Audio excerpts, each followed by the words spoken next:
In Nevada County, authorities have ruled the death of Truckee teen Kiely Rodni as accidental and say there is no evidence suggesting foul play. The 2-week-long search for Rodni ended back in August after her body was found along with her vehicle at Prosser Creek Reservoir in Truckee. Her death was the result of drowning.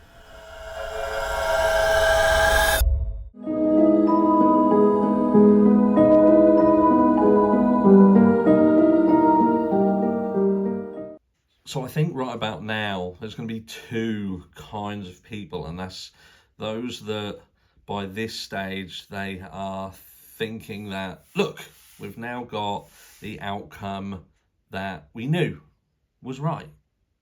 Kiely, she lost her life in a tragic accident, and those evil people of the true crime community have just pulled everyone apart. And it was wrong, they're disgusting, and what's this knobhead gonna say now? And then you've got the other people who, they look at everything.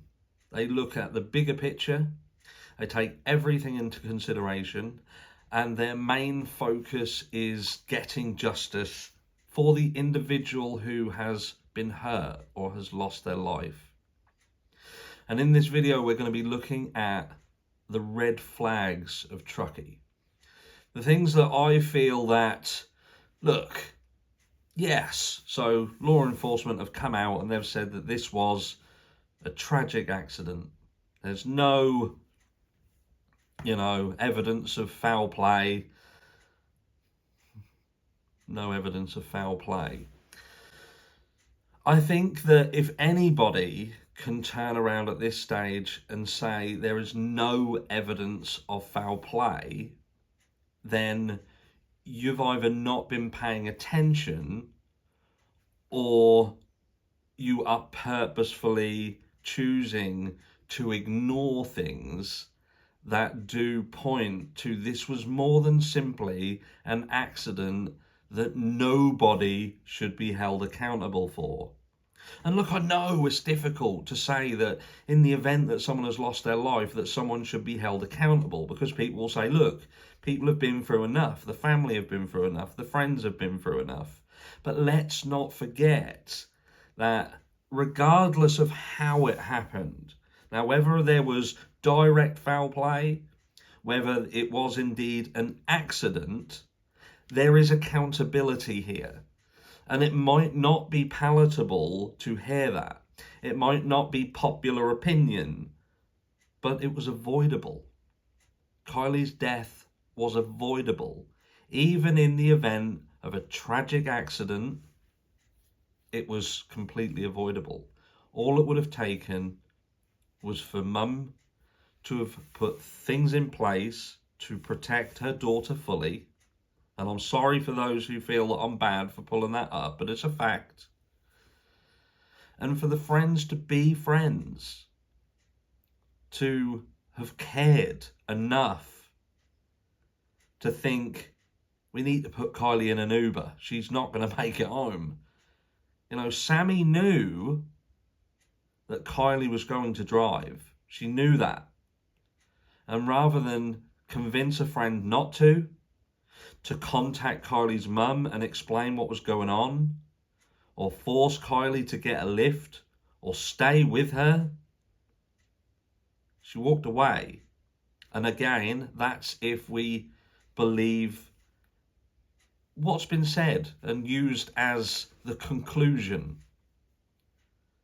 Didn't need to happen. Kiely was let down in that version of events. She was still let down. And look, there will be some people who think that this was direct foul play, that Kiely was set up, she was lured into a trap perhaps, that someone pushed the car into the water, someone, there was nefarious things going on. I don't know whether I'm quite there, but what I can say is when I look at all of the evidence, I take everything into consideration, it stinks that something's missing. It stinks that something's been covered up.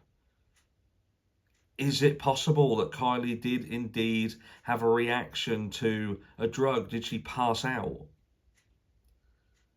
But let's look at some of these red flags now.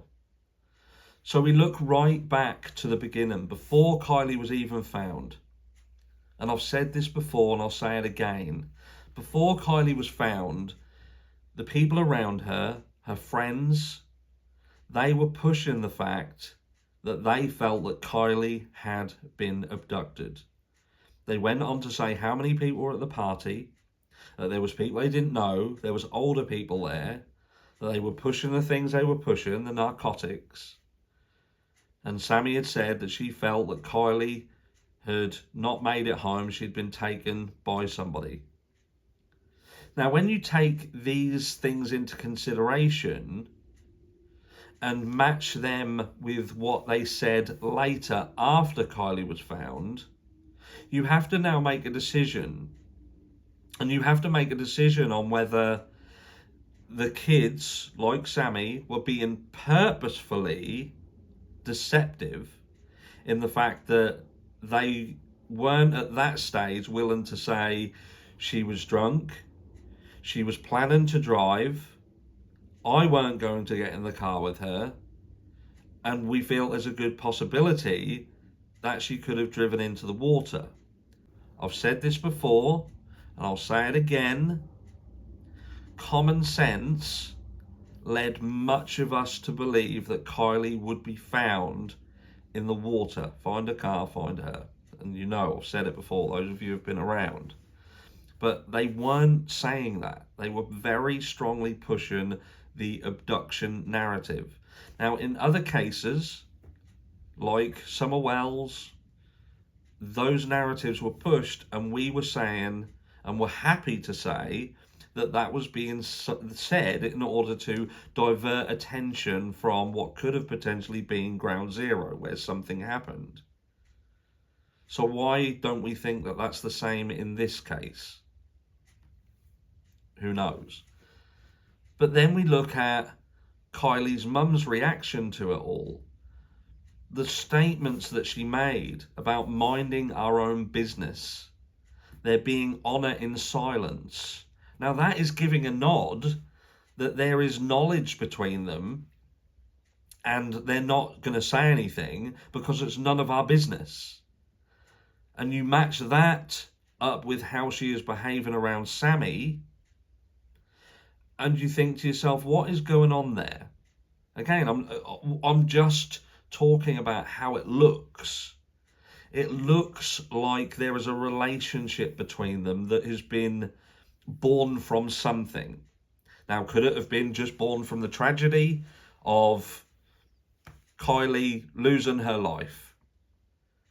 And Kiely's mum is being close to Sammy because Sammy was a good friend, and she feels the pain that Sammy is feeling because of the loss of her friend. But then I find it hard to believe that when I take into consideration the fact that Sammy, in her videos since Kiely was found, have not shown a girl in pain, have not shown a girl who's upset, have shown a girl who is still continuing to drink, to party. The social media posts that are in honour of Kiely, she has been absent from. Up to when videos were done about her absenteeism, being absent from them comments, she's commented on or liked a couple of them. But up until that point, she was not commenting, she was not liking any of these, long live Kiely posts. But yet, if Jagger uploaded a picture of maybe a fast car, she was commenting. And I can't make sense of that. I cannot make it make sense. How can someone claim to be in pain or hurting from the loss of their friend, but yet they're not interested in interacting with any posts about her, but yet they'll interact with posts posted by Kiely's ex-boyfriend about a car? Maybe there's a simple explanation, but I can't make that work. So then we look at the party itself and the fact that these friends had said that Kiely was intoxicated. She could hardly walk or talk. She could hardly walk or talk. And I've said it before and I'll say it again. Why leave her there then? Why was there nothing done to keep her safe? What, because you speculated that she would be okay on her own? What evidence did you have of that? Is it because this wasn't the first time? Was it because this was a common occurrence and Kiely was always all right previously? And if that's the case, and this is something that happened frequently, then why did it go so wrong this time? If Kiely never drove before and she always slept there, she always sorted herself out and followed the trucky rule of you stop where you drop, you know, this ruling, basically sleep where you end up drunk and don't move until the next day. What made her jump in the car and drive into the reservoir? Something doesn't sit right with me there. And that's not all of the red flags. Look at the call that Sammy claimed that she received at 12:36 a.m. Now, I'm guessing in order to be that precise with that, she looked, or you'd think she looked, at her call log. And at 12:36 a.m. on her phone, there would be a call from Kiely's phone to Sammy's phone. And look, maybe she got it wrong and she reported it wrong to us. I don't know, but she gave the time, 12:36.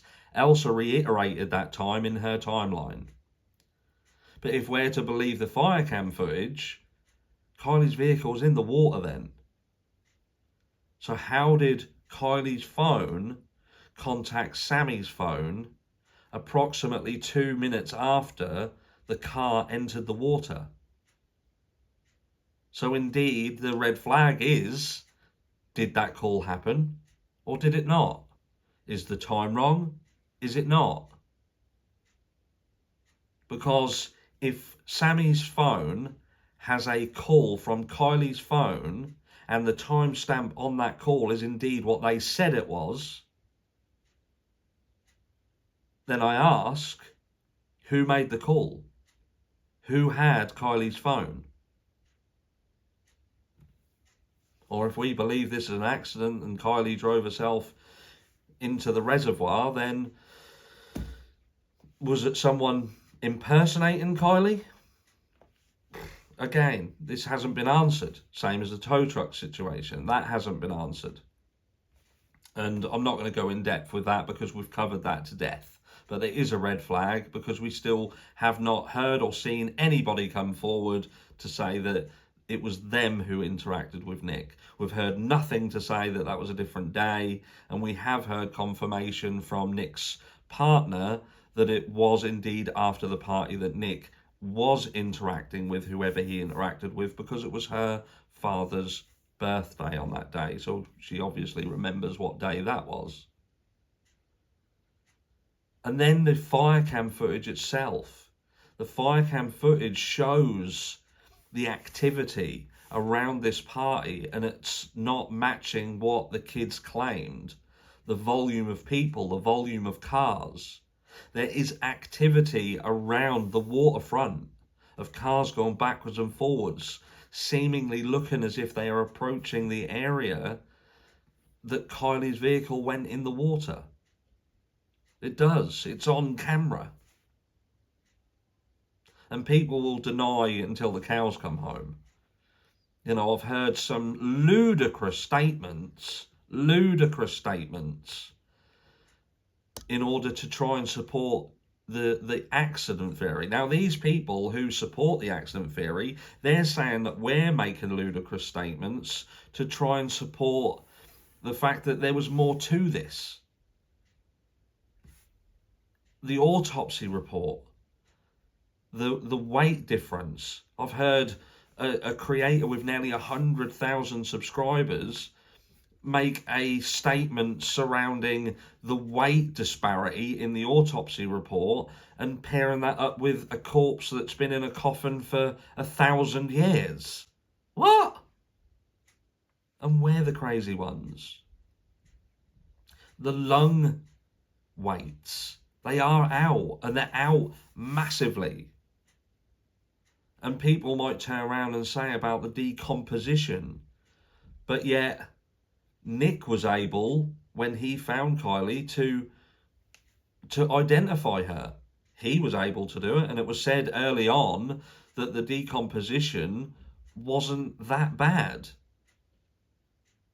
Yes, it's something that we don't want to talk really in depth about, but could the lungs really have been that the weight being that wrong? No water in the stomach, no water in the lungs, which leads us to look at then dry drowning. The fact that this autopsy report itself looks rushed. It does look rushed. That is a fact. It's not speculation, it's a fact. We also have, members of authority around this case that themselves have been involved in things in the past that brings their name into question. Are they the most honest? Is their integrity up to scratch, or is it possible that they could be brought into question? There are so many red flags, and this isn't about trying to push a narrative because it suits me. I just can't ignore what's there. I can't say something's black if it's white. And I feel that there is so many people out there who are too willing to call something a certain way when there are still things that don't fully support it. Now, maybe we cannot prove foul play. Maybe that cannot be proven. But is there reasonable doubt? Is there reasonable doubt? Is there enough out there that would lead people to rightfully feel that this conclusion may be wrong? Let me know down below. Let me know down below. And what is your number one biggest reason for feeling either way? So if you are firmly in accident, I want you to tell me what is the number one thing that makes you 100% sure in your heart of hearts that there was nothing at all pointing towards anything nefarious. Not a cover-up, not that something happened to Kiely, not anyone's fault, but nobody covered it up, no one knew about it. There's nothing. We're saying that no one else was driving, that these people didn't jump in the car together in the hope of getting home, and someone else drove the car into the reservoir, panicked, got out, and Kiely didn't get out. Tell me, please tell me, what is the thing that makes you 100% certain this was just an accident? And the flip side of that is I want to hear from the people who are 100% sure that there is more to it. And what is your reason behind that? Keep an eye out, because there's another video coming later where I'm going to be looking specifically at the accident itself and the mechanics of the accident. And I think you'll find it interesting. Out later today. I'll catch you in the next one.